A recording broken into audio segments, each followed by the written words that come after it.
untuk kita berkumpul pada malam ini. Jadi sudah 3 minggu lebih kuranglah saya tak sempat untuk bersama dalam kuliah ini, sebab pada minggu yang pertama saya tak ada itu sebab ada hal yang tak dapat dielakkan. Kemudian lepas tu pula saya terpaksa membawa rombongan ke Mesir, balik luar negara kerana kuarantin seminggu kan. Jadi malam ni insya-Allah terdapat untuk meneruskan pengajian kita. Kita akan meneruskan lagi perbincangan kita, topik kita dalam surah An-Nazi'at. Surah An-Nazi'at menggunakan panduan daripada metod tafsir, iaitu tafsir Al-Munir karangan Dr. Wahbah Az-Zuhaili rahimallahu ta'ala anhu wa nafa'na bi'ulumihi fid darain amin. Surah An-Nazi'at malam ni kita akan tamatkan pada muka surat 46 pada yang ada kitab lah. Tak ada kitab boleh dengar secara live di Facebook ataupun di Masjid Zahir, ataupun juga tuan-tuan boleh untuk kita melihat ayat-ayat Allah menerusi kitab-kitab tafsir, kitab terjemahan apa yang saya akan bicarakan pada malam ini. Pada 16 hari bulan 1, iaitu last kita belajar dulu 16 bulan lepas lah, 16 bulan 1, kita telah berada pada ayat yang ke 20. Kita berhenti pada perenggan di atas tu, ayat yang ke-20 daripada surah An-Nazi'at, di mana ayat 20 ini Allah Subhanahu wa taala menyatakan a'udzubillahi minasyaitonir rajim fa'arahu al-ayatal kubra. Bersambung pada ayat 21, fakadzdzaba wa 'asa. Lalu Nabi Musa alaihi salam diperlihatkan dengan mukjizat yang sangat besar. Namun Firaun tetap mendustakan dan menderhaka, menolak mukjizat yang telah dibentangkan oleh Nabi Musa alaihi salam. Sebab penam atas tu, no? Disebut ni kemudian Allah menjelaskan bahawa Nabi Musa alaihi salam telah menunjukkan kepada Firaun mukjizat yang dimiliki olehnya. Dengan ayat yang saya bacakan tadi, Allah kata lalu Allah perlihatkan kepada Firaun mukjizat yang besar. Sebelum saya nak baca huraian ni, saya nak ambil 5 minit dan kita refresh balik supaya kita ada connection dengan ayat yang sebelumnya. Sebelum ni bila Nabi Musa alaihi salam keluar daripada bumi Mesir, dalam keadaan Nabi Musa alaihi salam itu dia dalam keadaan Firaun yang takut dengan kelahiran putera lelaki. Rupa-rupanya putera tersebut yang ditakuti itu dibesarkan dalam rumah Firaun. Maksudnya tuan-tuan, simple kita boleh sebut di sini, rancanglah macam mana pun, kadang-kadang perancangan Allah tu lebih besar daripada perancangan manusia. Maka bila dia balik menerima wahyu daripada Allah untuk ditabalkan sebagai seorang Nabi, maka Allah Ta'ala sebut pada ayat sebelumnya, Allah kata kepada Nabi Musa AS, idhab fir'auna innahu tagha, pilah kamu kepada Fir'aun wahai Musa, sebab Fir'aun tu melampau dah. Pi dakwah dia, pi ajak dia, pi ajak dia supaya dia membersihkan diri dia daripada sifat-sifat syirik, kufur pada Allah, dan beri dia hidayah, beri dia petunjuk agar dia dekat dengan Allah. Jadi bila Nabi Musa AS bertemu dan berjumpa dengan Fir'aun, maka sampai pada ayat 20 ni Allah kata di antara benda yang Nabi Musa AS pamerkan kepada Fir'aun, iaitu tanda-tanda kebesaran Allah. Min ayatillah, mempamerkan tanda kebesaran Allah. Dan tanda kebesaran Allah dalam yang dimaksudkan sini adalah mukjizat. Ayatul kubra, fa'arahu al-ayatul kubra, tunjukkan kepada mereka suatu tanda. Al-ayah ni tanda yang sangat besar. Tanda tu apa? Mukjizat. Maka pengarang menyebut dalam tafsir, Nabi Musa mengeluarkan mukjizat yang besar yang ada pada baginda lalu ditunjukkan kepada Fir'aun bagi membuktikan kebenaran dakwaan bahawa baginda alaihi salam adalah seorang nabi. Mukjizat apa? Disebut mukjizat itu ialah tongkat tukar jadi ulang. Nah, ini kita tahu dah ni. Tongkat boleh bertukar menjadi seekor ular atau tangan yang bersinar. Namun Fir'aun tetap menolak dan mendustakan, sebagaimana firman Allah Subhanahu wa taala pada ayat 21 dan ayat yang 22. Kan, bila pun diberikan juga mukjizat dia tolak. Fakadzdzaba wa 'asa thumma adbara yas'a. Thumma adbara yas'a, kata Allah. Lalu Nabi Musa alaihissalam bila ditunjukkan mukjizat maka mereka mendusta, tetapi Fir'aun mendustakan dan menderhakai. Kemudian dia berpaling seraya berusaha untuk menentang Nabi Musa alaihi salam. Saya berhenti dekat tu tuan. Kita nak ambil sikit, saya nak urai sikit tentang ayat ni. Jadi bila Nabi Musa alaihi salam mencabar Fir'aun untuk dia beriman dengan Allah dan membersihkan dirinya, maka Fir'aun dia minta bukti. Mana bukti kata kamu tu betul? Mana bukti yang menyatakan bahawa kamu ini adalah utusan Tuhan yang diutuskan oleh Allah? Dia minta bukti. Tuan-tuan tengok nah, kalau kita nak mengaji tafsir ni hampir dah 3-4 tahun ni, kita dapati orang-orang yang tak beriman dengan Allah ni, dia sentiasa minta bukti tentang kebenaran Islam. Dia minta mana bukti Islam tu betul. Kalau Islam tu betul, nescaya kiamat akan berlaku esok. Kalaulah kamu ni betul Nabi, mana ada kiamat? Dia minta, sebenarnya dia minta dalil kebenaran, bukti. Minta bukti itu sebenarnya akan memperkukuhkan kekufuran dia pada Allah. Kan? Dia minta bukti, mana bukti? Sebenarnya bukan nak bukti mencari keyakinan, bukti mencari kebenaran, tapi mencari bukti itu untuk kekufuran dia makin tebal dalam hidup dia. Ni orang kafir. Tuan-tuan tengok, kita baca tafsir bukan baru tuan, kita baca ni dalam kitab ni dah 4 tahun dah. Ni Zahir ni. Kita buat kemusyrikan. Orang-orang yang tak mau beriman dengan Allah ni, dia tanya, dia perali, sebenarnya dia nak memperkukuhkan kekufuran dia dalam hidup dia. Ada apa orang beriman, kalau dia tanya sesuatu persoalan, dia akan mendapat jawapan dekat dengan Allah. Lepas tu bila orang tanya soalan, kadang-kadang tanya soalan nak tahu ke, nak perali ke, nak entam ke, ataupun nak apa? Soalan.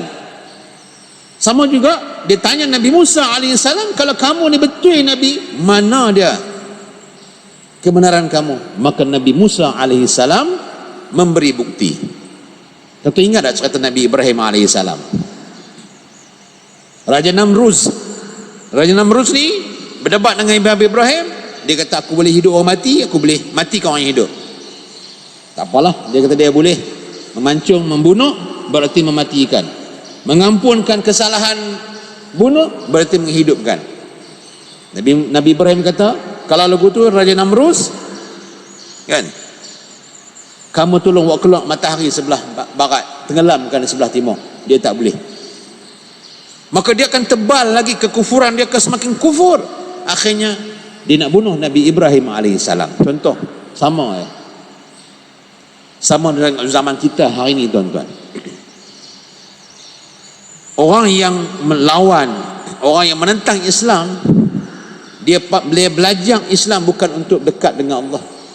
Dia sebut sebagai al-mustashriqun ataupun orientalis barat, yang dia lebih hebat pada kita hafal hadis, hafal Quran. Tetapi semakin banyak dia buat untuk mencari hujah untuk supaya orang was-was dengan Islam, semakin jauh daripada kebenaran. Dan Nabi Musa alaihissalam tunjukkan dia punya mukjizat.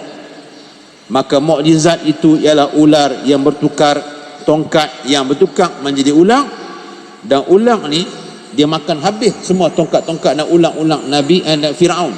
Habis semua. Habis, yang ahli-ahli sihir semua dia makan habis. Lalu Fir'aun dia rasa tercabar. Dihimpunkan ahli-ahli sihir depan dia, dengan dia yakin bahawa Nabi Musa AS akan kalah, dan ahli sihirnya akan nampak kebenaran yang dibawa oleh Firaun. Dihimpunkan seluruh ahli sihir, kan? Dihimpunkan. Maka ahli sihir tadi pun akhirnya tongkat ular mereka dikalahkan oleh mukjizat Nabi Musa alaihissalam.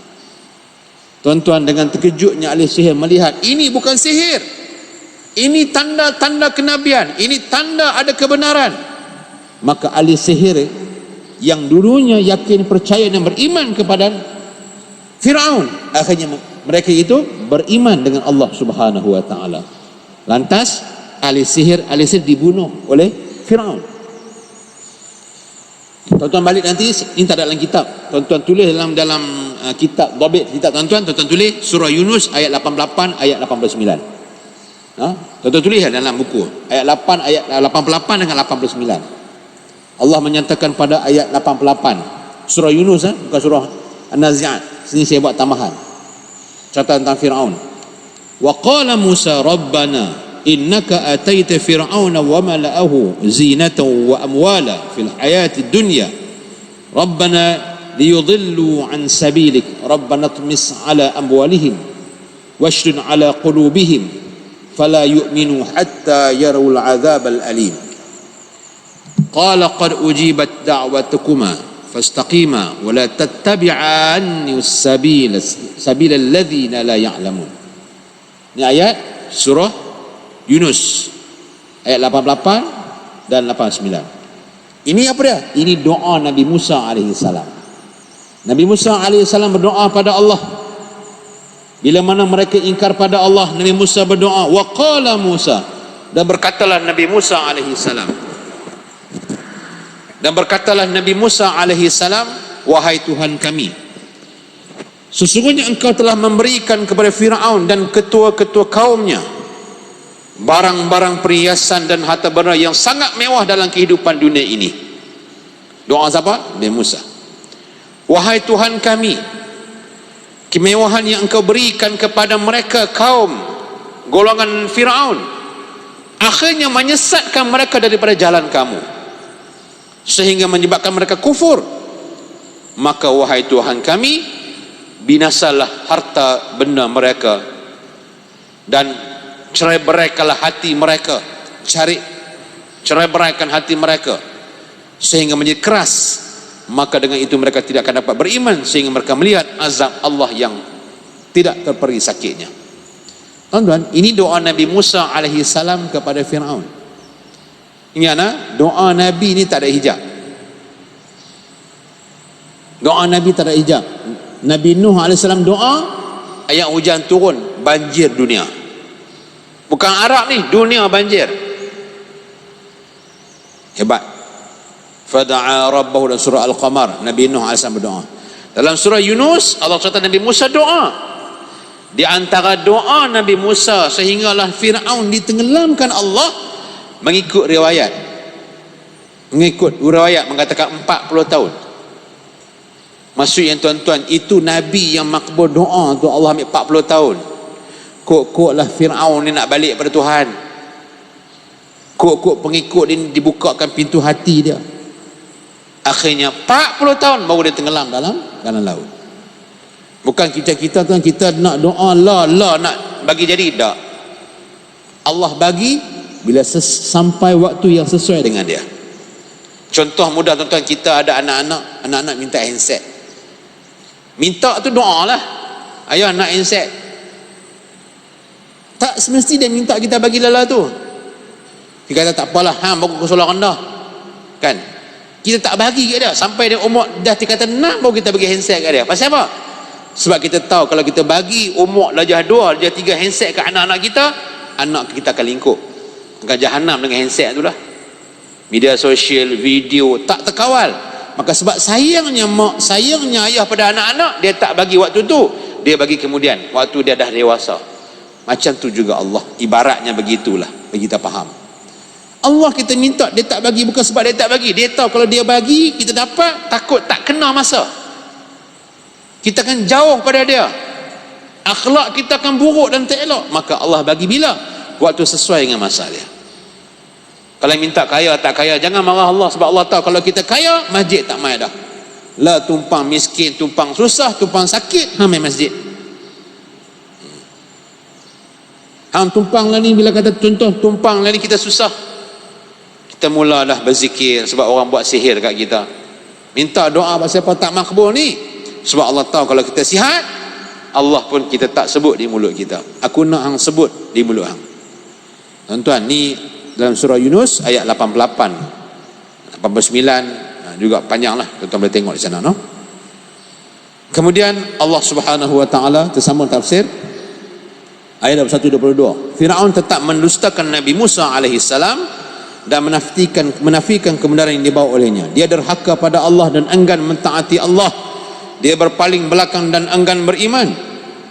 Malah dia menunjukkan reaksi balas dengan melakukan kerosakan di bumi. Dia begitu bersungguh-sungguh merancang tipu muslihat ke atas Nabi Musa alaihi salam dan menentang dakwah Nabi Musa alaihi salam. Tuan-tuan dan puan-puan, no? Orang kerah hati ni bila ajak buat baik, dia akan berdendam. Bila dia ajak dengan kebenaran, dia tidak boleh menerima kebenaran, maka akhirnya dia berdendam. Disebut oleh pengarang pada ayat yang terakhir, dan menentang dakwah Nabi Musa alaihi salam dengan sekeras-kerasnya, bermaksud dia akan menentang bersungguh-sungguh. Hang boleh tipu aku sampai ahli sihir semua beriman dengan Tuhan kamu, wahai Musa. Maka dia buat satu, melancarkan gerakan untuk mematikan dakwah Islamiah yang dibawa oleh Nabi Musa alaihi salam. Maka Allah menyebut kadzdzaba wa 'asa. Kan, kadzdzaba bermaksud mendustakan, tipu, bohong. 'Asa, asin, derhaka pada Allah. Allah sebut dua perkataan ini bagi menunjukkan bahawa pendustaan mereka adalah dengan hati dan juga lidah mereka. Lebih jauh mereka derhaka dengan tindakan dan perbuatan. Kadzdzaba wa 'asa. Kadzdzaba dengan lidah, 'asa dengan perbuatan. Jadi dia menentang Allah bukan sekadar dengan lidah, dia menentang dengan perbuatan dan juga lidahnya. Maksudnya dia lawan sungguh lah kira ni. Dia lawan Nabi Musa AS sungguh. Tuan-tuan, sebab saya bila sebalik Mesir ni, saya pergi negara Firaun. Lepas Mesir, kata Firaun duduk mana? Mesir. Duduk di Mesir. Kan, kalau kita pergi boleh tengok piramid yang dibuat. Kan, saya tak pernah masuk piramid. Kan, tengok jauh tu adalah sekali kita pergi ambil gambar. Ada setengah orang ambil gambar pun tak mau, sebab dia melambangkan kezaliman dunia. Kan, so nak masuk dalam piramid, kita kena tunduk macam rokok bongkok sampai ke dalam. Dia ajak kita tunduk kepada dia, rokok kepada dia sampai bila-bila. Kita pergi masuk dalam tu, kena dia rendah, dia kena rokok gelap masuk dalam. Tamadun yang tak boleh dicipta oleh orang zaman lah. Walaupun kita hebat, ada engineer, doktor, universiti, tak boleh challenge dengan tamadun yang dibuat oleh Firaun. Tapi Allah nak abang, Firaun hebat tak manapun, lawan mukjizat Allah kalah. Kita samalah mukjizat Nabi Muhammad tu apa dah? Mukjizat Nabi Muhammad. Mukjizat dulu kita kata bab mukjizat ni adalah tongkat tukang dia ulang. Zaman Firaun lawan Nabi Musa. Zaman sekarang bila orang nak lawan Al-Quran, mana-mana yang melawan Al-Quran, mereka pasti akan bertemu dengan kekalahan, kebatilan. Bila? Makan masa lah. Nabi Musa AS doa 40 tahun, dia bukan kita boleh buat dapat terus. Tak. Dia makan masa untuk Allah tunjukkan kebenaran. Kemudian Allah Subhanahu wa taala berfirman lagi pada ayat 23 dan ayat yang ke-24. Allah Subhanahu wa taala menyatakan fahasyara fanada faqala ana rabbukumul a'la. Dia kuat takabur ni. Dia kata maka Allah menyiksakannya dengan azab di akhirat dan azab di dunia. Bukan. Dan maka dia mengumpulkan, firman Allah, dia mengumpulkan pembesar-pembesarnya lalu diseru memanggilkan kaumnya seraya berkata, akulah Tuhan yang paling tinggi. Bila dia kalah, dia himpun ahli sihir dia takut orang tak percaya pada dia Firaun ni. Sebab apa? Ahli sihir semua kalah. Dia nak beriman dengan Tuhan, dia bunuh ahli sihir. Dia himpun semua orang-orang tempatan, dia kata, aku Tuhan. Kalau hang tak taat pada aku, rezeki tak ada. Aku boleh bunuh bila-bila masa, aku boleh tarik rezeki, aku pecat jawatan, aku buang daerah, buang negeri, aku siksa, aku pulau, aku boleh buat apa saja. Siapa? Ana rabbukumul a'la. Aku Tuhan yang paling a'la, paling tinggi. Kalau Aliyun tinggi kan, Aulia tinggi, a'la isim tafdhil paling tinggi. Dia nak sebut dekat kaum dia bahawa hampa nak ikut Musa no, hampa jaga. Aku ada kuasa yang besar. Mana-mana negara yang tak ambil pada kami bom dia. Kami tembak, kami sekat sekatan ekonomi. Rasa berlaku tak dalam dunia kita zaman lah? Ada negara yang mendakwa dia tu kira menentukan kemiskinan juga kekayaan sesebuah negara. Sampai ada negara yang dia terpersona dengan kerajaan dunia. Ni kita kerajaan dunia lah, kita kata Amerika Yahudi lah mudah. Dia sanggup meletakkan prinsip boleh berkawan dengan Yahudi. Bila berkawan Yahudi, duit masuk. Oh my God, sebab dia ikut aku, duit masuk, kekayaan melimpah ruah. Dulu tak ada kasino, dah boleh buka kasino kan. Dulu tak ada arak, dah mula ada arak. Pasal apa? Tuan-tuan pun ayat ni, ana rabbukumul a'la. Ini zaman dulu Firaun. Tuan-tuan jangan nampak pada batang tubuh. Maksudnya hebat macam mana pun satu orang, hebat macam mana satu negara yang dia kononnya dia itu dapat menguasai segala-galanya, tuan-tuan, pengakhirannya ialah kebinasaan. Pengakhirannya kebinasaan. Hebatlah Tailong dia, Banglong dia, Taiko dia, gangster dia, tuan-tuan, dia akan berakhir. Dia pasti akan berakhir. Kita kena hina, kita kena fitnah, kita pasti juga akan berakhir, no? Pengarang mengatakan dalam tafsir ini, ayat 23-24, Firaun menghimpunkan bala tenteranya untuk beliau mengambil buah fikiran mereka atau menghimpunkan tukang-tukang sihir bagi merancang untuk bersaing dengan Nabi Musa alaihissalam. Seterusnya beliau menyeru dari tempat perhimpunan itu atau memerintah orang menyeru, akulah Tuhan yang paling tinggi, Tuhan yang sangat berkuasa secara mutlak. Tidak ada Tuhan lain dapat mengatasi aku. Siapa kata? Firaun. Justru akibat perbuatannya yang biadab itu, maka Allah memberikan balasan kepadanya dengan menenggelamkan beliau bersama bala tenteranya. Inilah yang Allah Subhanahu wa taala menyebut dalam firman Allah pada ayat yang ke-25. Allah kata apa pada ayat 25? Selepas dia ingkar, dia dusta pada Allah, dia angkuh, fa akhadhahu Allahu nakalal akhirati wal ula. Maka Allah kata pada ayat 25, maka Allah menyiksa dengan azab di akhirat dan azab di dunia. Allah menimpakan azab kepadanya.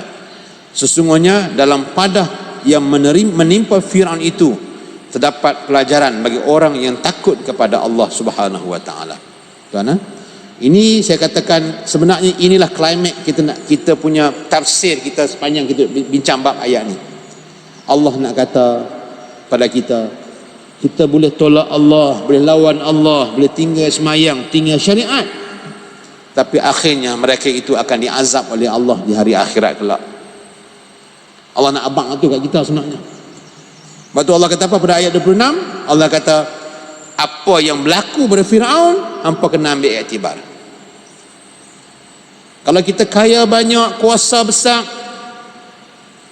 sihat tubuh badan, tak pernah sakit, ada ramai orang bawahan kita, ada pengikut kita, orang dengar cakap kita ada pengaruh yang luas, ambil kisah Firaun ni supaya kamu tak terlajak dalam menerima nikmat Allah,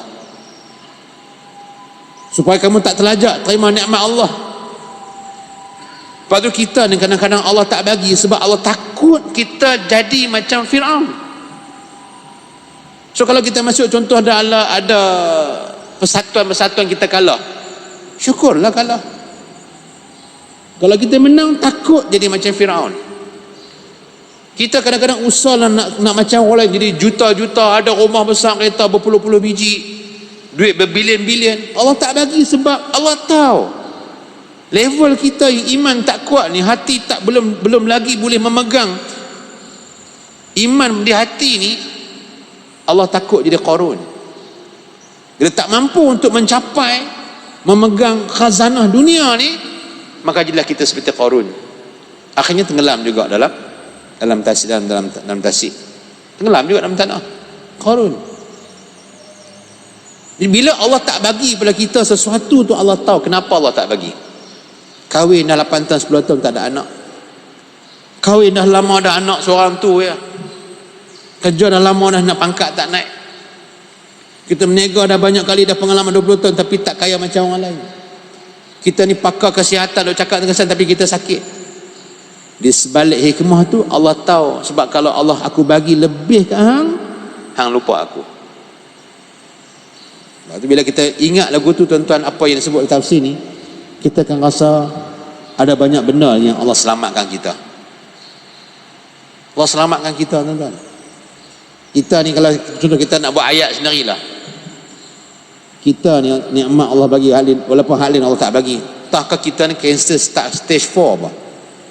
Tapi Allah tolong buang benda tu. Takkah kita bersyukur pada Allah? Kan? Sebab tu saya katakan ayat ni dia bukan nak cerita sangat tentang Nabi Musa dengan Firaun, tapi syahid dia, tujuan dia adalah untuk membawa manusia dekat dengan Allah, percaya pada akhirat. Kalau anak kita pergi Mesir, jangan cari tang mana teluk terbelah. Kita pergi Mesir kan, cari tang mana haluk terbelah, nak tengok tinggalan sejarah. Sejarah Al-Quran bukan nak suruh pergi kaji sampai tahap kita kaji tapi tak bertambah iman. Mengkaji sejarah Al-Quran untuk bertambah iman. Kita pergi kata Jordan, yang ni kata Petra, orang kata peninggalan umat terdahulu yang hebat. Bukan nak tengok hebatnya bangunan. Allah nak suruh ambil i'tibar. Inna fi dzalika la'ibratan liman yakhsha.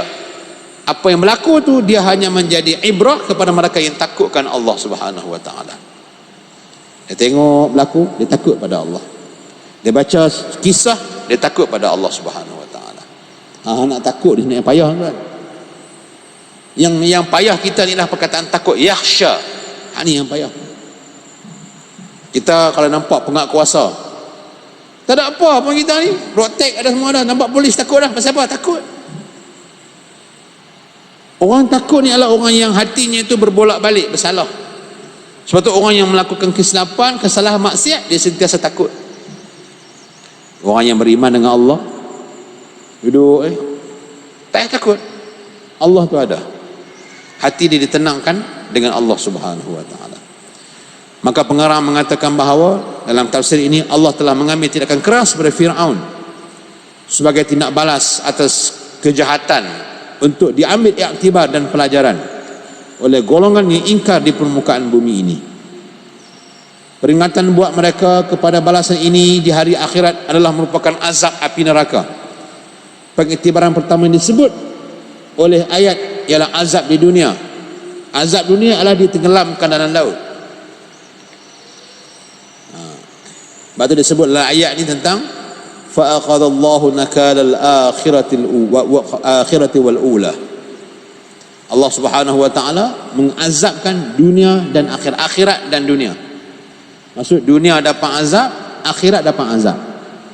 Maksud tuan-tuan, kalau saya garis di sini tuan-tuan, azab dunia ni kalau dia tenggelam tu azab sungguh. Azab sungguh tenggelam lah. Bayangkan tuan-tuan, antara orang yang hidup beberapa ribu tahun yang kita boleh masih lihat golongan dulu ialah hanya Firaun ya. Tuan-tuan cari tuan-tuan cari kaum Samud, tak ada.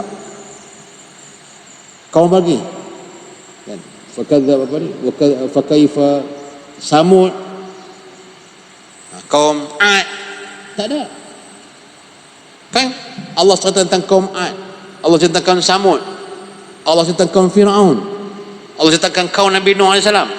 Seorang pun Allah tak tinggal. Kita tak tahu lagu mana lepak tu. Tapi Fir'aun ni Allah taruh kat kita.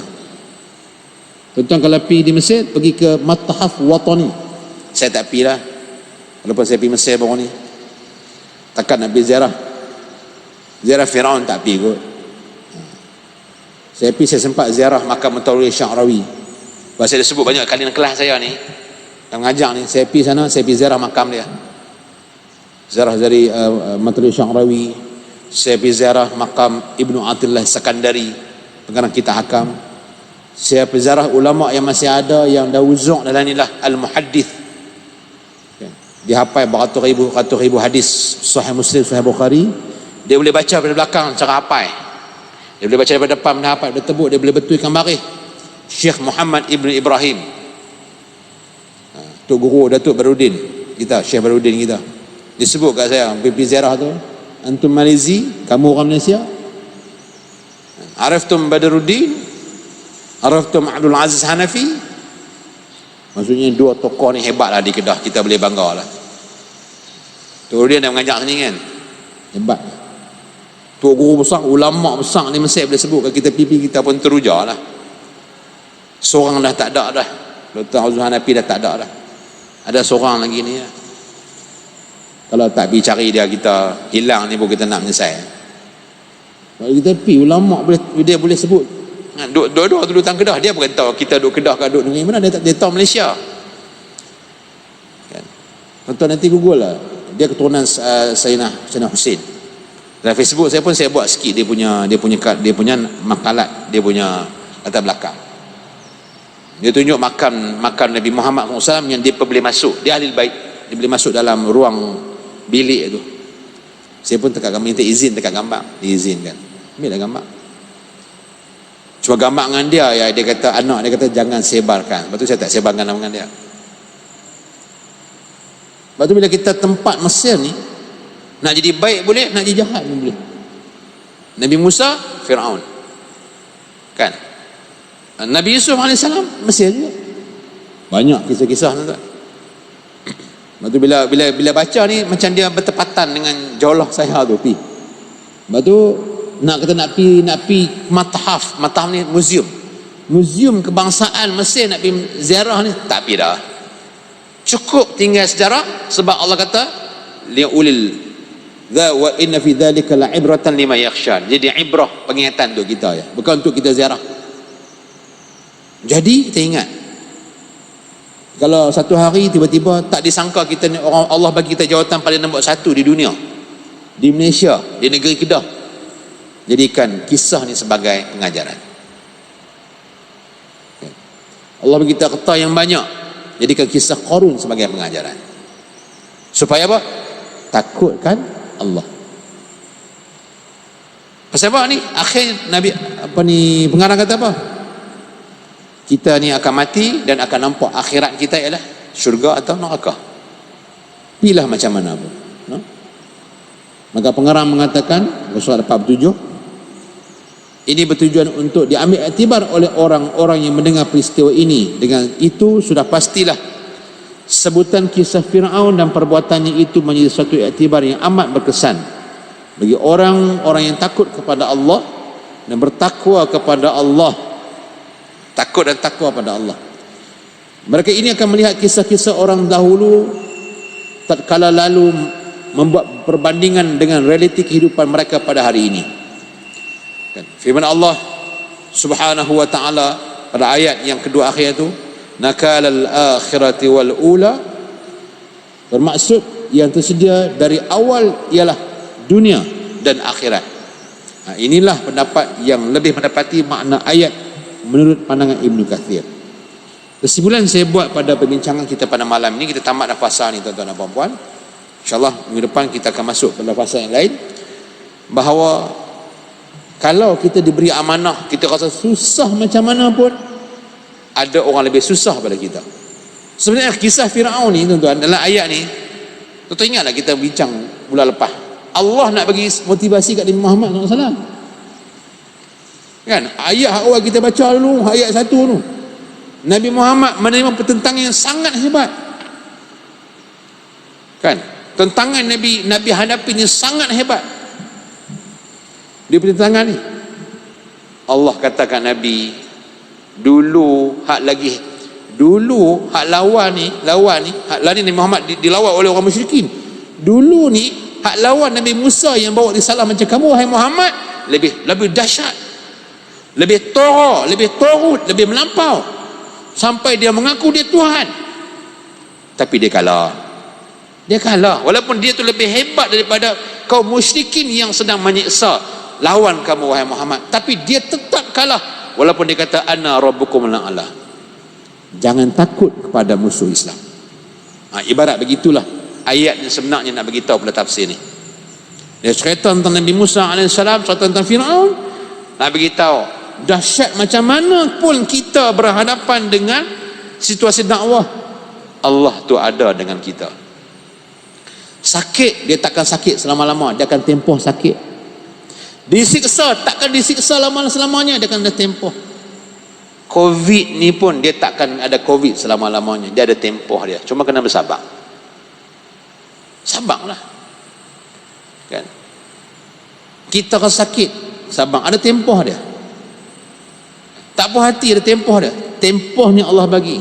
Kadar yang telah ditentukan oleh Allah. Jadi kenapa? Motivasi kita, orang dulu lagi dahsyat, takkan kita nak menyerah kalah kot, nak surrender kot. Sebab Allah uji kita lebih ringan daripada Allah uji dengan umat-umat terdahulu. Ingat Allah, ingat akhirat, jadikan kisah-kisah sebagai pengajaran, kamu akan termotivasi. Ibarat begitulah yang saya nak beritahu tuan-tuan. Syahid kenapa Allah menceritakan pada fasa ini tentang pengajaran Nabi Musa AS dan Fir'aun untuk memberi kekuatan kepada Nabi Muhammad SAW. Setelah ayat yang ke-10, 11, 12, 13 daripada surah An-Nazi'at ni menceritakan tentang Nabi Muhammad berhadapan dengan orang kafirun. Sebelum ni saya kena relate sikit, tak tuan-tuan mungkin tak perasan. Cerita ni bukan surah nak cerita ni, nak beritahu bahawa Nabi Musa tu lagi hebat tentangan dia lawan dengan Qarun, nak lawan dengan Fir'aun. Yang Fir'aun tu kata ana rabbukumul a'la, aku Tuhan kamu semua. Kan? Pun kalah, pun mati, pun terbenam, pun hancur. Mereka ni pun sama akan menghadapi macam juga Fir'aun. Kamu sabar, teruskan dakwah kamu. Saya sampai kepada tuan-tuan di hadapan saya ataupun di TV, kaca TV, Facebook, kan, yang tengok Facebook live ni, saya kata sama juga tuan-tuan. Bila kita berdakwah, kita berhadapan dengan suasana dakwah, sabar.